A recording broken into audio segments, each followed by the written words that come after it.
The draft AI framework for the Indian Judiciary replaces voluntary guidelines with a mandatory procurement order for private tech vendors. This directive comes directly from the Supreme Court, and it extends downward, binding every high court, lower court, and tribunal performing adjudicatory functions across the entire country. For private developers looking to supply artificial intelligence to this system, the immediate operational bottleneck is Chapter 6, specifically Section 46. This section dictates the terms for future contracts, but it also reaches backward, forcing vendors with legacy software already active in the courts to seek retroactive clearance. The framework was designed under the supervision of the highest court in the land, and its scope is intentionally comprehensive. Because of that depth, it is intended to serve as the template for the Ministry of Electronics and Information Technology, as they frame India's broader national AI laws. To understand what compliance looks like, we have to deconstruct Section 46 and map the specific technical hurdles developers must clear. Market access is now strictly gated by sovereign data compliance, regardless of technical capability. Under Section 46, Parts 1 and 2, no vendor can provide an AI service without prior written approval from a designated appropriate authority. At the Supreme Court level, this requires passing a review by a 9-member AAPadati. The committee mandates representation from 2 Supreme Court judges, 2 High Court judges, a mighty joint secretary, and specialized experts in finance, cybersecurity, and national judicial academia. Assembling a cross-disciplinary committee of this seniority introduces an inherent 2 to 3 month delay into the standard procurement cycle. During that window, vendors face a comprehensive 5-point evaluation matrix, grading their technical capability, legal compliance, ethical standards, data security practices, and financial standing. Recognizing this bottleneck, Section 46, Subsection 7, offers an expedited 30-day approval track, provided the tool meets 3 strict conditions. First, the software must be used exclusively for administrative tasks and process 0 personal data from any involved parties.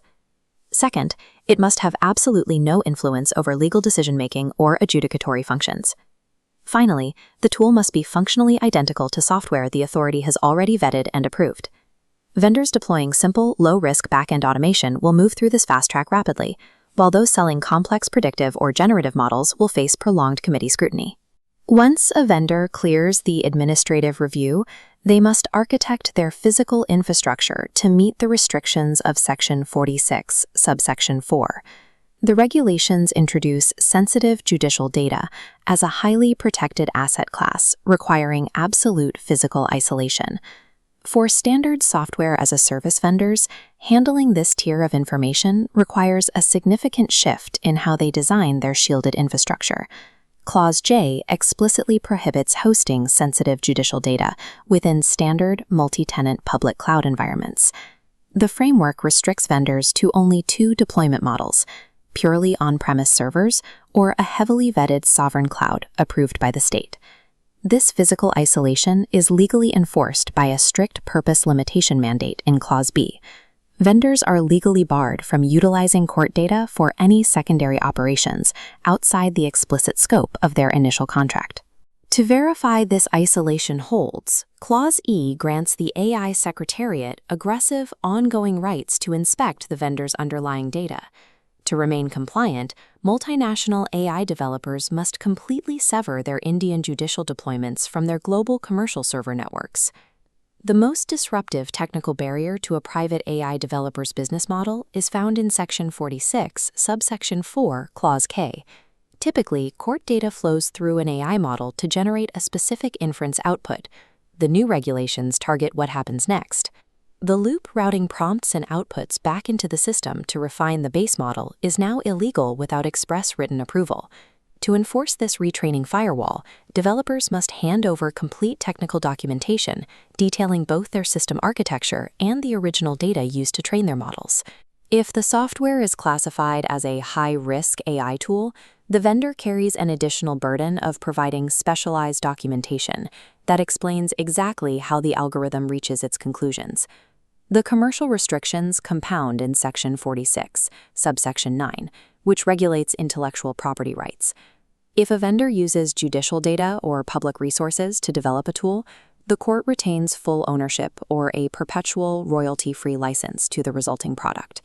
Private developers are legally barred from claiming exclusive intellectual property rights over any software or output generated primarily from public legal data. Additionally, developers must sign mandatory indemnity clauses, assuming direct financial liability for any harms caused by defects in their systems. The Indian government has erected a strict legal firewall. Private tech companies can no longer extract sovereign judicial data as free training fuel to build proprietary commercial assets. These restrictions present an immediate threat to vendors who already have software operating within the Indian judicial system. Under the new framework, developers with legacy systems have exactly 1 year from the regulation's commencement date to achieve full compliance.